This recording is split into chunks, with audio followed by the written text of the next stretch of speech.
Le damos la bienvenida a Ritmo NFL, a un viejo amigo. Lo conocen en Venezuela como Toma Papá. Es Carlos Mauricio Ramírez. De hecho, Toma Papá es también el nombre de la cuenta de Instagram y de Twitter, multitudinaria, debo añadir.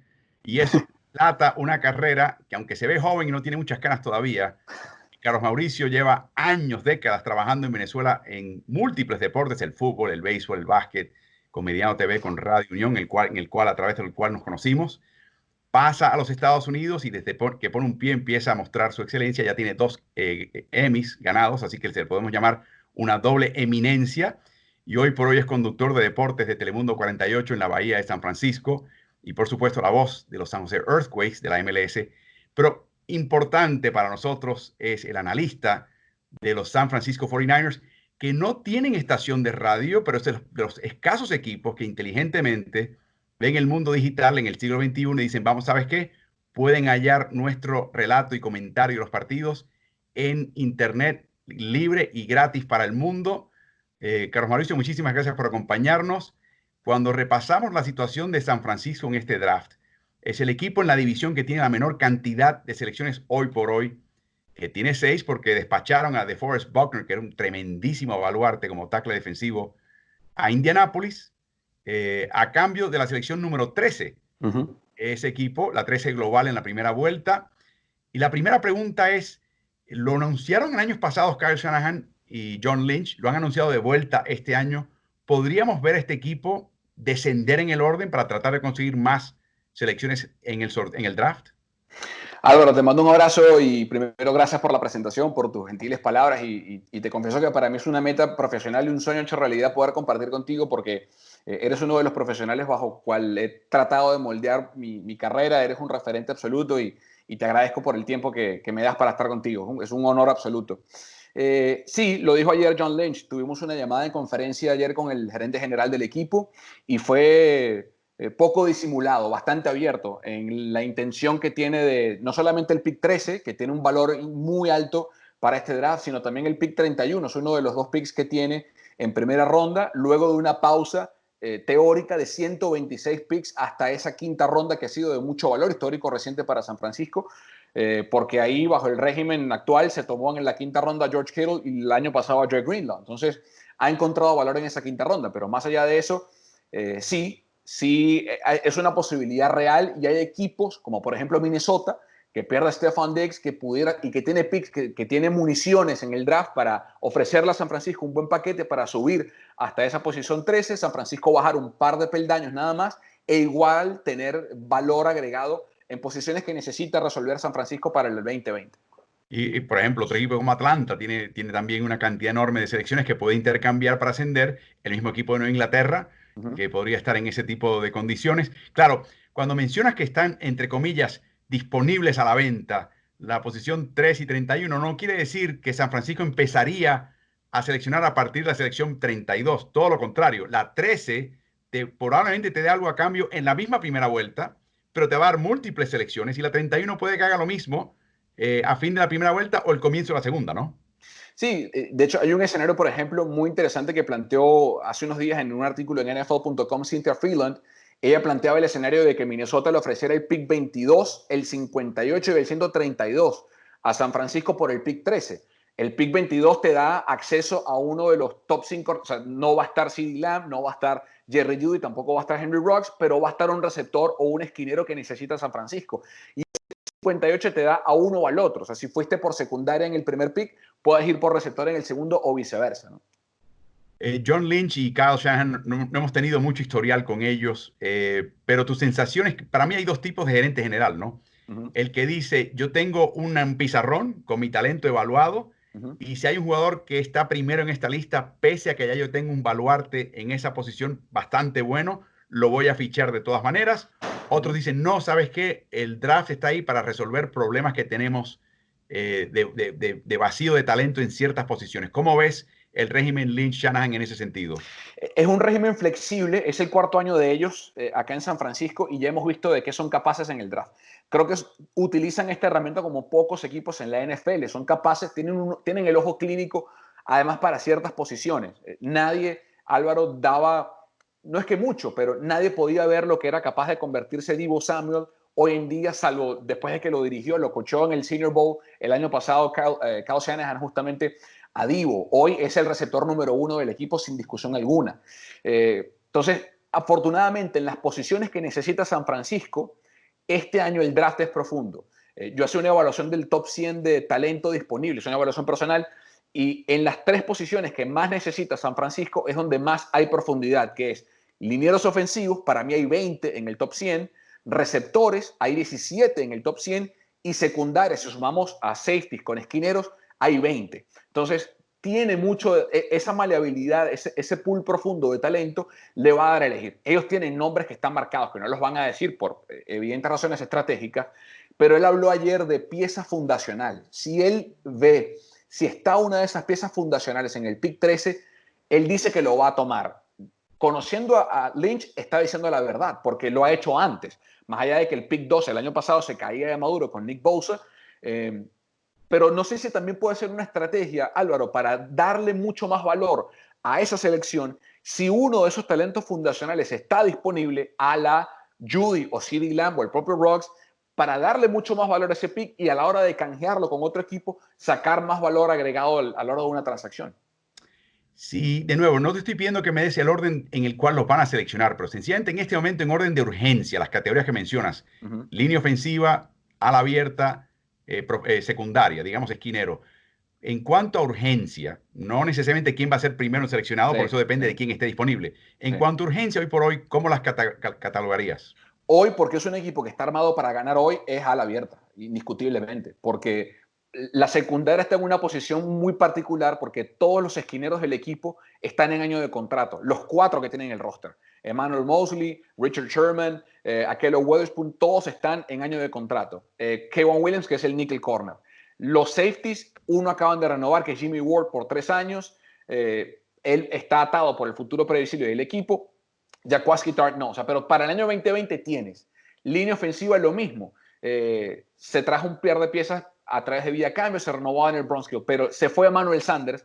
No hay pieza para llenar ese vacante. Por más que se fue de Forrest Buckner, que es una pieza enorme, es un hueco masivo en el top 4, en la línea frontal, en el frente base de 4-3 que utiliza Kyle Shanahan o que utiliza el equipo en defensa, hay cómo tapar ese hueco, Álvaro, porque hay piezas suficientes por la profundidad del equipo. Ronald Blair volvió a firmar, Julian Taylor está sano, Kevin Givens jugó poco, pero es una pieza interesante, Solomon Thomas en algún momento tiene que explotar. No hay quien tape el hueco de Manuel Sanders, y este equipo dio un paso adelante en esa segunda mitad de temporada con un calendario muy complicado, juegos contra Green Bay, contra Baltimore en la lluvia, contra Arizona, de nuevo más completo, el juego que se le gana a Nueva Orleans en el domo. Sanders jugó una pieza esencial. No hay suplencia hoy en día para Sanders y hay que llenar esa vacante hoy. O sea que ese sería quizás el primer renglón, de nuevo, dependiendo de quién esté disponible, Sí, ellos tomarán su decisión, pero sí. siguiendo con mencionabas esquinero, 10 de los 17 miembros de la secundaria, eso implica a todos, de los nickles, los profundos reservas, todos, 10 de los 17 no tienen contrato más allá del 2020, o sea No. que están cubiertos un año, pero la pregunta es cuándo San Francisco empieza a desarrollar los sustitutos, ¿no? En el papel desarrolló 2 el año pasado por diferentes razones, porque se lesionó. Comenzó la temporada abriendo Ahkello Witherspoon, empezó jugando muy bien, se lesiona, entra Emmanuel Mosley, lo reemplaza muy bien, y luego terminó jugando, vuelve Ahkello de la lesión. Ahkello queda expuesto, sobre todo en ese partido, recordarás, contra Minnesota en la ronda divisional, lo tuesta Cousins con un pase para Diggs por el sim por la izquierda, lo quema, lo saca Kyle Shanahan, más que para exponerlo, para no perder más puntos en ese momento, y Mosley tranca la secundaria. En el papel, luego de que Sherman salga, los esquineros deben ser Mosley y Witherspoon, pero vamos a ver qué pasa con los contratos. Por eso creo que es importante tomar a uno en el draft que esté atado a largo plazo con ese contrato de novato, que no es un contrato prohibitivo, que le permita negociación de roster. Yo creo que el futuro está en Mosley y Witherspoon de acuerdo a cómo rindan, porque los secundarios, Marcel Harris como safety, K'Waun Williams es un níquel, es un esquinero más para níquel que para jugar hombre a hombre o con los 3 de zona que utiliza Robert Saleh, pero creo que están dentro del equipo, Álvaro, y eso es un tema que va a resolver en la temporada muerta que viene John Lynch, porque hay una pieza que tiene que sí o sí que amarrar, que es George Kittle, que está en año de contrato. ¿Y de qué manera? Quizás el mejor a la cerrada, si no el mejor a la cerrada Sí, en todo el fútbol americano. sí, Mencionabas la línea ofensiva. mm, Ya estamos de año a año con Joe Staley. O sea, sí, ya hay que esperar a que él diga que va, y él va, y con mucho gusto es Joe Staley. O sea, si él piensa que él está listo, no hay nadie le va a discutir, pero ¿no? está ya de año en año. Y perdieron a Mike Person. Sí, Traen a Tom Compton, que estuvo con sí, los Jets el año pasado. sí, Compton está en este momento de su carrera, lo proyectas como lo que llaman un titular ocasional, puede ser reserva también, sí, o sea, sí. está en ese tipo de trayectoria. Me pregunto si consiguen un tackle talentoso, si la idea sería colocar a McGlinchey a la izquierda en un futuro post-Staley Sí. y al jovencito a la derecha, o dejar a McGlinchey donde lo hace tan bien y insertar al tackle izquierdo fichado en este draft el año que viene cuando ya se vaya a Staley con un año de aprendizaje.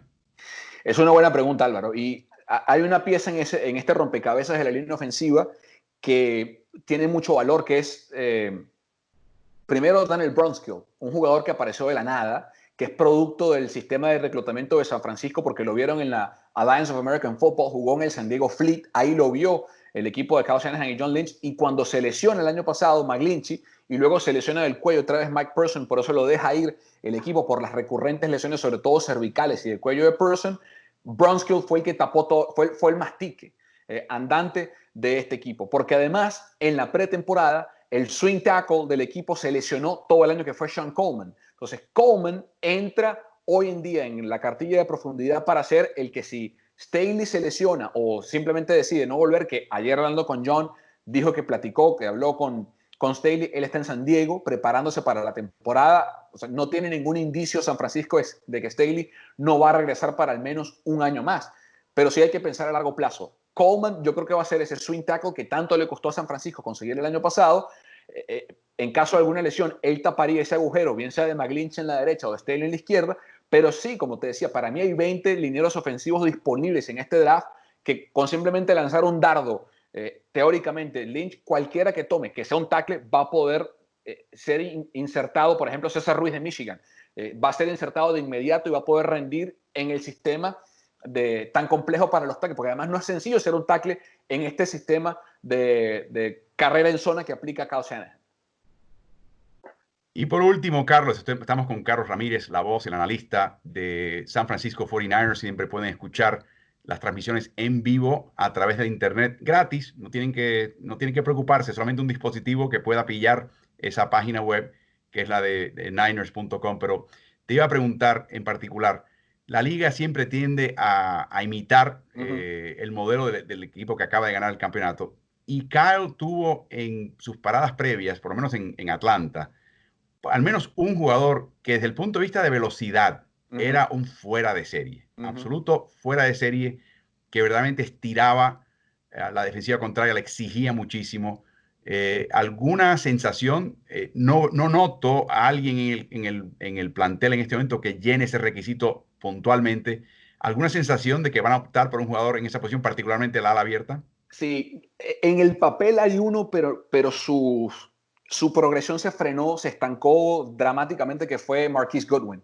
El año previo, no este, sino el año anterior, Marquise terminó siendo el receptor número 1 del equipo, pero era un equipo de San Francisco distinto, no había competencia interna como sí la hoy en día con Divo, con Jalen Hurd, con Trent Taylor, que se van a recuperar de lesión.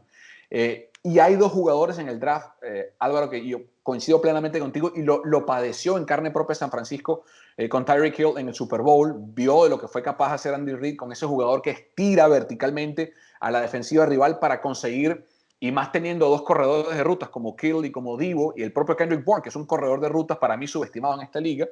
Pero hay dos receptores que yo creo que tiene marcado, tiene con resaltador amarillo en su pizarra John Lynch. Uno es Henry Ruggs, el receptor de Alabama, que siendo el secundario en esa ofensiva detrás de Jerry Jeudy, fue capaz de estirar horizontalmente, porque vimos muchos orbit motions, muchos jet sweeps, jet motions en esa ofensiva, con un mariscal de campo como Tua Tagovailoa, lo que pudo hacer, pero fue un receptor que a punta de velocidad destacó muchísimo. Y el segundo, que es a lo mejor el que tiene su bien rayado, es KJ Hamler. Es un receptor de Penn State, es el segundo más rápido del draft, pero por muy poquito. Físicamente no es muy potente, es muy parecido a Tyreek Hill, mide 5'9", pero tiene capacidad simplemente de despegarse y sacar esa potencia en vertical.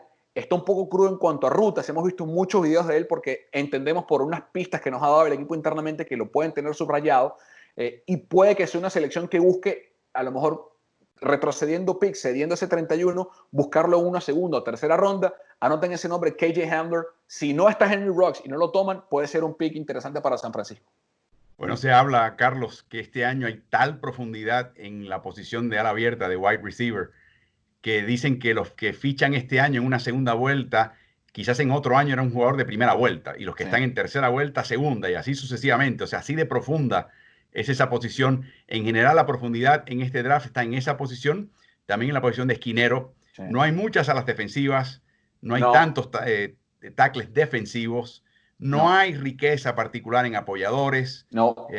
Hay profundos, pero no hay tantos. Este draft de repente eliminas esas dos posiciones de ala abierta y esquinero, y no es un draft especialmente profundo, excepto esas dos que son verdaderamente profundas, y da la casualidad que coincide con exactamente lo que le hace falta Tal cual. hoy y mañana al equipo de San Francisco, que hay que añadir, Carlos, que el tema salarial de San Francisco no lo afecta tanto en el No, 2020, quizás no. apriete un poquito las tuercas el tema salarial en el 2021, pero eso es de aquí a un año, y este equipo está armado para ganar un campeonato ahora. Así que se me queda algo en el tintero, alguna observación de cara al draft. Cambios, Álvaro. Este equipo yo creo que va a hacer cambios. Hay tres nombres que están en la mesa. Uno, Lynch lo mencionó ayer con nombre y apellido, que es Marquise Goodwin. Dijo públicamente que han estado en negociaciones con equipos para ver en dónde pueden ubicar a Marquise. Y hay dos nombres que, por la profundidad de talento que tiene San Francisco en ese cuarto en particular, y más que la necesidad, la habilidad que tiene Kyle Shanahan de cualquier jugador de esta posición ponerlo y sacar el mayor rédito posible, va a tener piezas que es corredor. Hay dos corredores que están, no es una clase muy profunda en corredores, pero hay un par de nombres que atraen a San Francisco. Yo creo que cualquier jugador en la liga. Uno es Jonathan Taylor, el corredor de Wisconsin, que como no hay tanta necesidad en la liga hoy en día, ha ido perdiendo peso. Otro es J.K. Dobbins de Ohio State, lo conoce, lo ha escauteado a profundidad el equipo de San Francisco, pero dos corredores que pueden estar en la mesa. Uno es Tevin Coleman, más allá de que terminó siendo el corredor más utilizado por este equipo, es el que más gana, es el contrato más pesado hoy en día sobre la mesa de este equipo. Y tú lo decías, si al final de la temporada pasada terminó corriendo él, fue por lesiones del equipo y porque se enrachó, y lo conoce Cal de Atlanta, pero su contrato, que es el más amplio de los que está hoy en día en roster, puede hacerlo candidato o de cambio o que simplemente lo corte San Francisco. El otro es Matt Breida. Breida tiene un contrato mucho más flexible, se le extendió la oferta del tender de un año, la cual firmó, y por cómo rindió el año pasado y por ser un contrato mucho más flexible, puede que algún equipo en la mesa se anime a cambiar por Matt Breida. No me extrañaría en lo absoluto que John Lynch, uno de estos tres nombres, lo cambie el día del draft para buscar más municiones en esa pizarra y llenar posiciones necesitadas para el equipo de los 49ers. Y para darle dolores de cabeza a los coordinadores defensivos y a los entrenadores en jefe contrarios, San Francisco candidato a playoff el año que viene. Ojalá tengamos Sin duda, temporada, obviamente. sin Así duda. que, Carlos, mucha salud para ti y los tuyos allá en San José, California. Han escuchado el verdadero vasto conocimiento y específico conocimiento de Carlos Mauricio Ramírez. Lo pueden hallar en Instagram y Twitter en las cuentas @tomapapá, todo junto, TOMAPAPA. Por supuesto, aquellos que tienen la dicha de estar en el norte de California lo pueden ver como el conductor de deportes de Telemundo 48, la estación de la Bahía de San Así Francisco. es. Y de nuevo, por Niners.com en español. No solamente debo de añadir los audios de los partidos, también graban en estudio Así es. segmentos, obviamente con conocimiento, ese conocimiento enciclopédico del equipo, así que los insto a que pasen por allá. Muchísimas gracias, Carlos, por el tiempo. Pensamos estar de vuelta con la venia de todo el mundo y no abusar del privilegio de hablar contigo. Cuando quieras, Álvaro. El gusto es para mí.